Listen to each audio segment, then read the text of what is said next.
our last time on Bay Street, they cheat us out of music. We're supposed to win music. It's just a lot of excitement. Seeing the Bahamian people in the stands cheering for their favorite groups, Junkanooers in the streets celebrating, giving it their all, their passion, just celebrating life. By the time we made it to Bay Street, literally I could hear the group starting to roll over.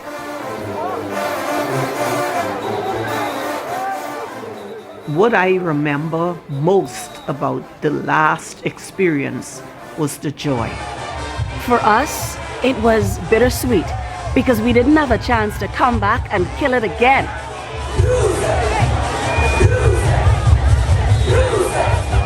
I remember, the conversation of the 2020 New Year's going on for a few months.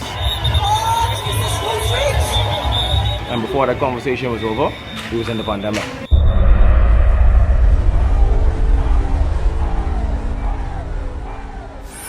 It's a matter of life and death.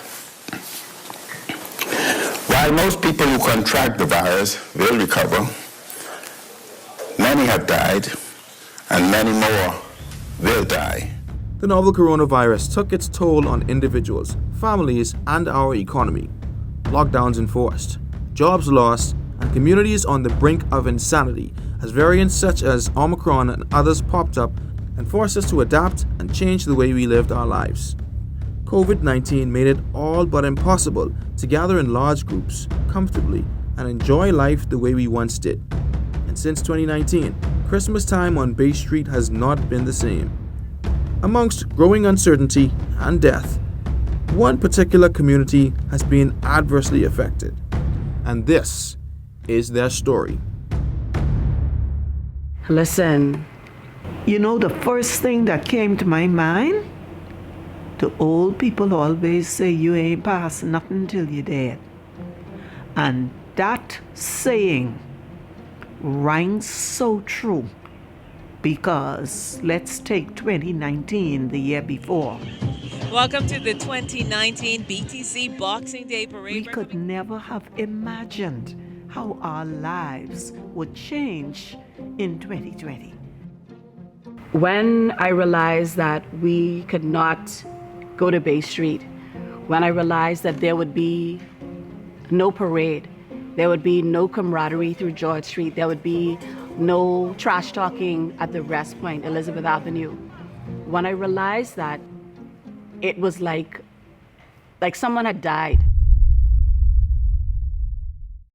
A lot of persons in our community, they had challenges where they had to make end meet, and it wasn't business as usual, and where you could have gotten things, like how you want to. So it was almost every man for himself and God for us all. For me, Christmas is Junkanoo. Get into the shack and making sure that things are prepared, making sure that everybody is ready to get to Bay.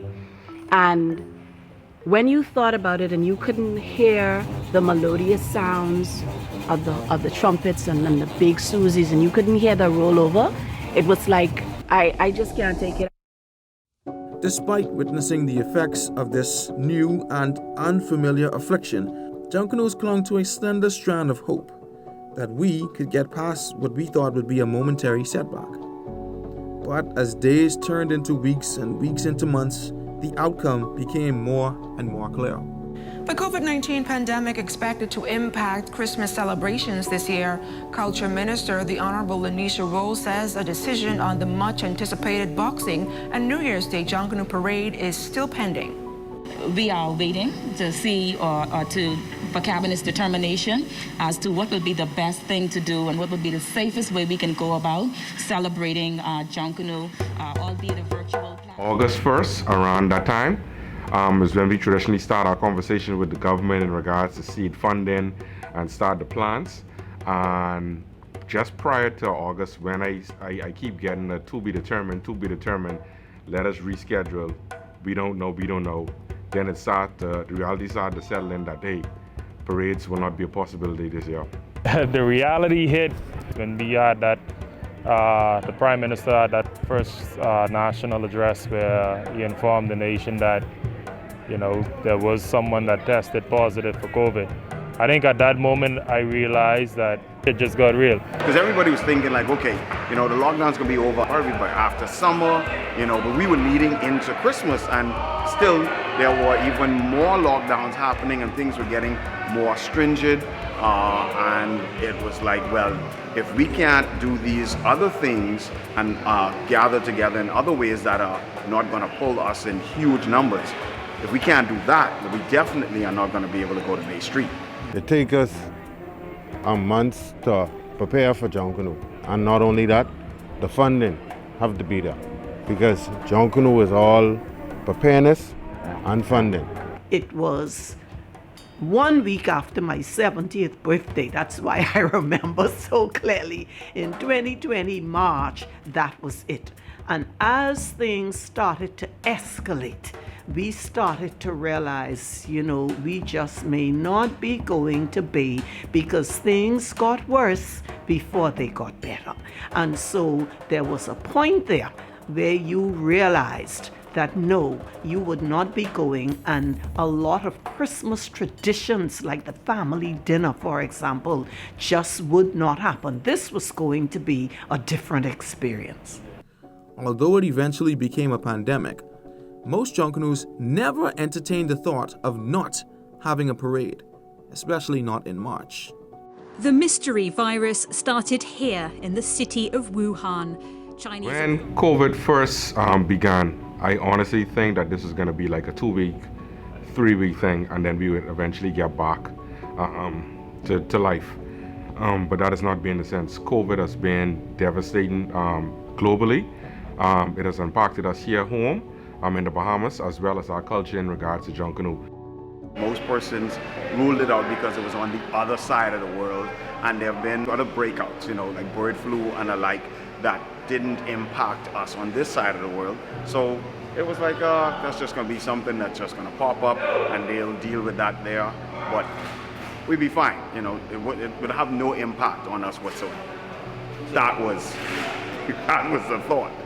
But others saw the reality for what it really was.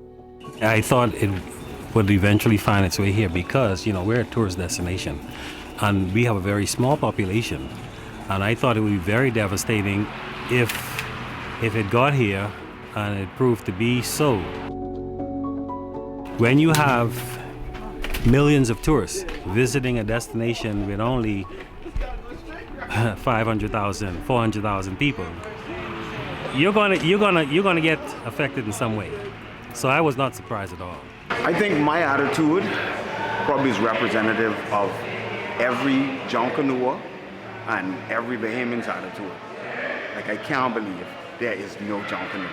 There was such a loss, such a missing, because that's integral part of our Christmas tradition. It's part of what we do. And to have a realization that there would be no Junkanoo, it's like, okay, well, what do we do? Like, I should be in the shack now. I should be preparing to do this part of Junkanoo. I should be to practice now. And the fact that there was no practice, there was no in the shack life, there was none of that. The reality was like, there was a missing, it was a loss. Like, okay, where do I channel this energy? Where do I channel this creativity? COVID dampened our spirits. But even in the dampening of our spirits, we were still able to stick together as a group, and we galvanized, and so that made us even better and stronger to come forward for this season's parades. During the lockdown, I learned to play the Congo drums. So now I play Congo drums in church, man. You had to do something. I didn't even realize I had a backyard. I going into farming.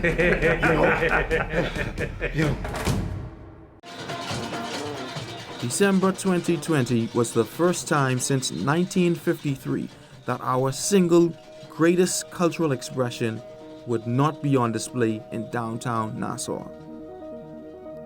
Locked down under emergency orders, an eerie and unfamiliar feeling that none of us would ever want to experience again consumed us. Now, unless revoked by the Governor General, the new proclamation of emergency will end 14 days from the day it was made. If needed, this period can be extended. I'm a person who likes to be out, and to be locked down was kind of much. But my consolation came when When you see 5 o'clock in the morning, I was out on the road because I do my 6 to 8 miles every morning.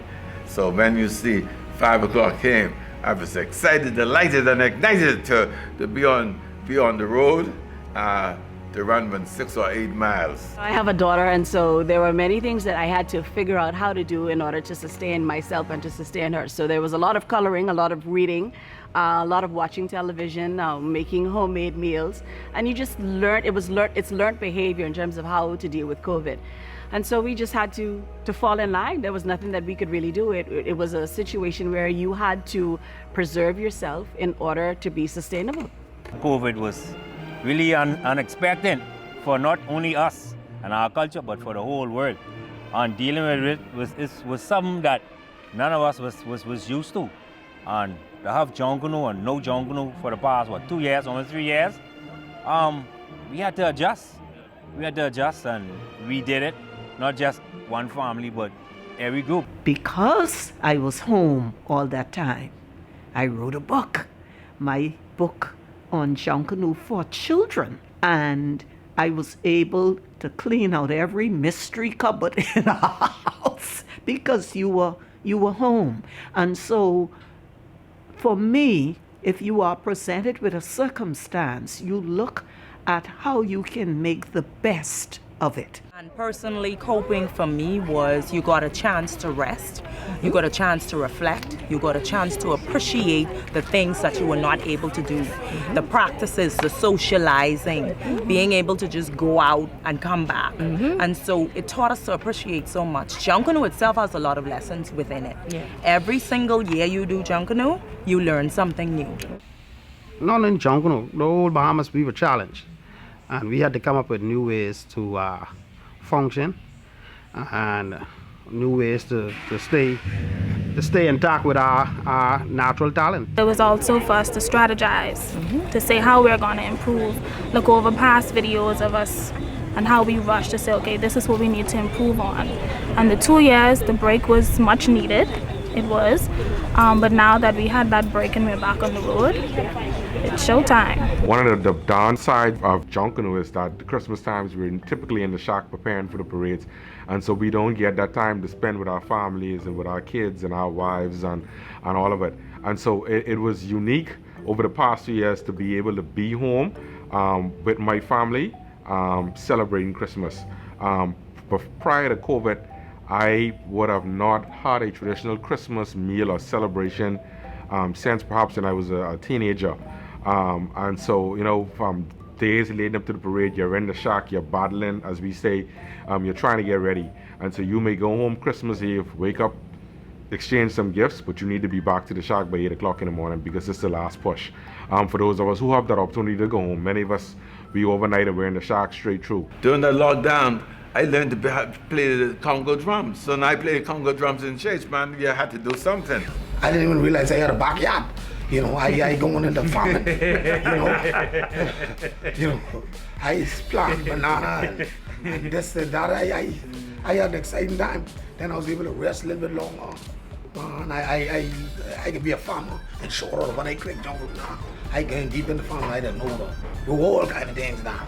So it was a good thing with the COVID did. It opened my eyes, in more than one way. It taught us to be more physical. You want to focus more on what you eat and also exercise. And so being off on that break from Junkanoo, now you appreciate the actual practices and work that you put in the choreograph section especially, because you are practicing on your feet. And we perform actually on our feet, not like the brass or the tum-tums that only line up with practice. During the pandemic, I took the time to reflect about life and reprioritize what we as humans need to do. Look out for each other, look out for family, spend some time eating and resting and reading and researching new things. I learned so many new things. I got into a little video production because all of our stuff, I teach at the University of Bahamas, all of our Christmas concerts and spring concerts had to be virtual. I had to have people send me videos and produce them at home and put the music and the videos together. So I was busy. I didn't have any idle hands at all. Even though COVID kept us indoors with our loved ones, Junkanoo still found ways to support others and continue their charitable efforts. My concern was life first because Junkanoo ain't going nowhere. What we normally do before COVID, which would take us 18 to 19 years, we do a fun day for all the special homes, the children emergency hospitals, Elizabeth Home. We do a special, event for Christmas. We have it in the beginning of the year where we invite all them down, and then we have a party, and then, we also rush in Freeport. So when we go to Freeport, we would have a party for all the kids in West End as a give back. As an organization, we said early on that we're going to take every precaution to make sure that we are safe and our members are safe and people are taken care of if anything should happen to them. That was the number one priority for Colors. We came together, collaborate our funding together. We went out and buy some food packages and distribute to our members who was less fortunate or who actually fall into the sink. We try to be each another keeper, brother keepers, you know what I mean? We were able to galvanize, we were able to stay together as a unit because whether you believe it or not, you're only as strong as your weakest link. And we had to make sure that we kept our community small, we kept our community tight, and we communicated. Communication is very, very important. Our chairman made sure that we knew exactly what was going on. He sent the information to me, I disseminate, and we worked as a unit. So what we've done, and I have to give the credit not to myself but to the groups, every single group, every single member group of the JCMP Robert assisted their communities in the ways that they can. So there were drives, there were food drives, there were drives to help persons who've lost their jobs. We have assisted the Red Cross. There were so many individual things and accolades that these groups have done in their communities that the JCMP was only there in the background pushing them and assisting them along the way. So I'm very proud of the effort that our groups did. First and foremost, taking care of their members who were down and out and helping their communities. But we were there in the background, planning, assisting, sponsoring when we could sponsor financially and doing what we needed to do to support the cause. Given the nature of the reason for our seemingly new normal, we lost some Junkanoos and loved ones. When you first heard about COVID, you didn't think that it would cause anybody to die, especially people that you know and you love. It started to get, it was traumatic from the beginning, but the magnitude of it started to hit. You're losing Peter Gilcott. Just a few weeks before that, he had done for me, we both pulled for the Pittsburgh Steelers, he had done a Junkanoo Steeler sign for me and he brought it for me. Slimy and I, Dr. Philip Thompson, we went through St. John's College, we went to Government High to do A-levels. I'm getting goosebumps just talking about it. How do you talk Junkanoo in our era without Kool-Aid? It was mind-boggling, I can tell you, and we have not gotten over the loss yet, and perhaps we never will. We would have lost about 8 or 9 persons, ultimately, throughout this entire season. Was the temptation there to do a Junkanoo rush out? The temptation was there, and we did one for Dr. Thompson, even though we broke some rules, but we did a small one. But it was really not so much to defy the rules, it was to pay homage, and it was out of respect, because you have persons that are in the group like Dr. Thompson, Kool-Aid. These persons would have built the Saxon Superstars, and to just have them go down into the grave, into that cold, shallow place, we just couldn't have it. We had to have a proper send-off. And of course we risked life and limb in order to do certain things, but the Junkanoo experience, that essence of Junkanoo that lives within us, we had to do it. For the greater good. It was uplifting to see a Junkanoo, and that's what Slimy was, a Junkanoo. To see him be given his homage the way he deserved that. Because there were many other Junkanoos who didn't get that, who gave their life, their passion, their love, their money, their time, their everything to Junkanoo. And because of the lockdowns, because of everybody being so isolated, they didn't get that. They didn't get that send-off the way a Junkanoo deserves to get send-off. My outlook on it was the Saxons did a rush for somebody they loved, who they held there for their group. So they just wanted to do something just to send them home in a good way. And after that, people started to notice that, hey, all right, COVID's still real, people still die from COVID, but at the same time, there's a way that we can actually make this happen. So it brought a realistic view to us as Junkanooers that, hey, Junkanoo is still a possibility during a pandemic like what we're presently going through. And shortly after that, another Junkanoo legend in Ted Sweeting left us. He was a stalwart to the group. We had to send him down the right way, and what other way being a Junkanoo than to not be rushed down the street or with your coffin there. So that's what we do. That's a part of Junkanoo. Whenever a brother or sister has passed in the Junkanoo community, that's how we send them home. So a normal church gathering, but we have Junkanoo to send them home. And the funeral rushes and wakes continued as Junkanoos paid respects to their fallen soldiers. Personally, I was not concerned about the backlash. As you know, our tradition is we put down our Junkanoos with a ritual Junkanoo rush. And so for me, it was a moment of sorrow and a moment of happiness that we can see one another. I think at that point, we have not seen so many persons, so many of our brothers and sisters in so long.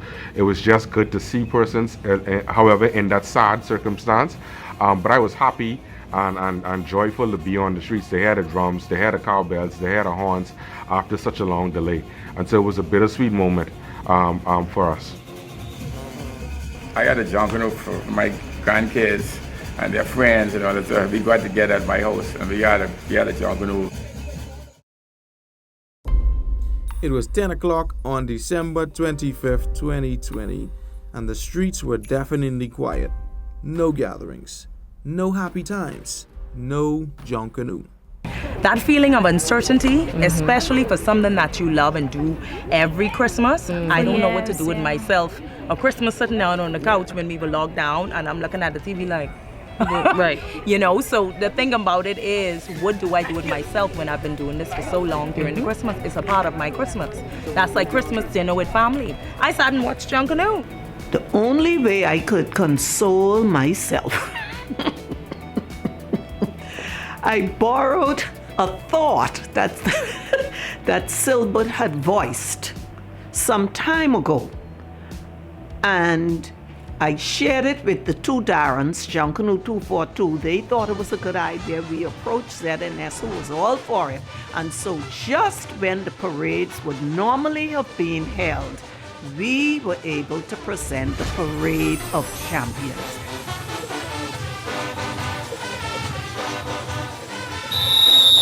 Happy New Year! Good morning. You're tuned into a special broadcast of the Parade of Champions. My name is Darren Farrington, and I'm joined by my co-hosts of Junkanoo 242, Arlene Nash Ferguson and Darren Bastian, as well as the JCMP Chairman, Dion Miller. Good morning. Good morning. Good morning. Happy New Year. Happy New Year to everybody. Happy New Year. Oh, you don't look a day older.